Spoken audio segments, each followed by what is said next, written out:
বন্ধুরা, যখনই এমনি পুরনো চার্জারে কাজ করবেন অবশ্যই লক্ষ্য রাখবেন। চার্জারের মধ্যে আর একটা জিনিস দেখিয়ে দিচ্ছি। আপনি চার্জারে যখন পিন লাগাবেন বা জ্যাক লাগাবেন, একটা লাল তার একটা কালো তার পাচ্ছেন বা একটা সাদা তার কালো তার থাকছে। কিন্তু আপনি দেখবেন যে জ্যাক পয়েন্ট যখন না লাগাচ্ছেন, যেমন আমি লাগাচ্ছি, জ্যাক পয়েন্ট লাগানোর সময় দেখছেন চার্জ হচ্ছে না। তখন করবেন কি, লালটা কালোতে কালোটা লালে দিয়ে দেবে। অনেকটা তারের এই সবের পিনের থাকে কি পোলারিটি চেঞ্জিং থাকে, তো পোলারিটি চেঞ্জিং হলে তখন দেখবেন আপনার এই জ্যাকটা ঠিক থাকতেও জ্বলছে না। সব মোবাইলে কিন্তু সব জ্যাক কাজে আসে না। সুতরাং আমি একটা পোলারিটি চেঞ্জ করেছি। আমি এটাকে তো টেপ মারবো। টেপ মারার আগে আমি তো সোল্ডার করে দিয়েছি। সোল্ডার অলরেডি আমার ফিনিশড আছে, সোল্ডারে আর দরকার নেই।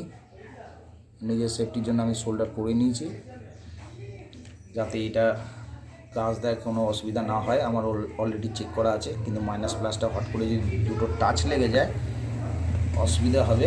এর ভোল্টেজটা আমি এখন দেখালাম না, আমি ডাইরেক্ট একদম ভিডিওটা যাতে বড় না হয় ছোটো করেই দেখিয়ে দেবো। খালি তার দুটোকে আমি খুব তাড়াতাড়ি কী করবো, এটার মধ্যে দিয়ে আমি এটাকে জ্যাম করে দেবো।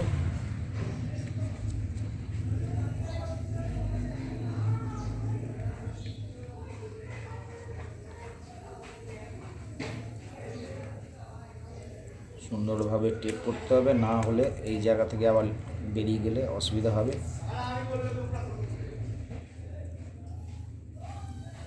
কী করলাম, এই জায়গাটা ভালো করে আমি টেপ করে দিলাম। তো মাল্টিমিটারে আমাকে চেক করতে হলো না। আমি করলাম কি, একটা আইবলের ট্যাপ পেলাম, যেই ট্যাপটায় আমি কাজ করব।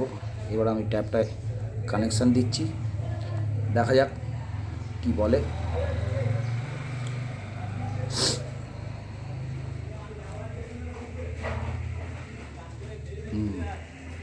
দেখুন বন্ধুরা, ট্যাবে কানেকশান পেয়েছে।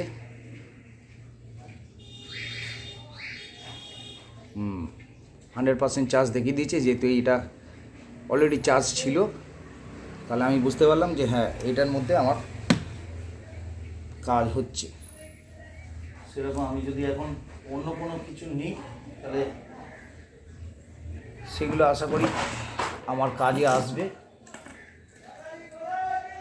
আমি তো দেখছি এই পুরনো ব্লুটুথের একটা পিন পেলাম, দেখি তো এটা কি বলে। হ্যাঁ, এটাও নিয়েছে। দেখুন বন্ধুরা, এটা অন্য চার্জার, কিন্তু আমি কাজ করিয়েছি। ঠিক আছে, কানেক্ট নিয়েছে, তার মানে ওকে আছে। তো বন্ধুরা, আমি বলবো সবসময় একটা জিনিস মনে রাখবেন, এসব পুরনো ফেলবেন না। কোনোটায় কাজে লাগতে পারে ভিডিও দেখবেন।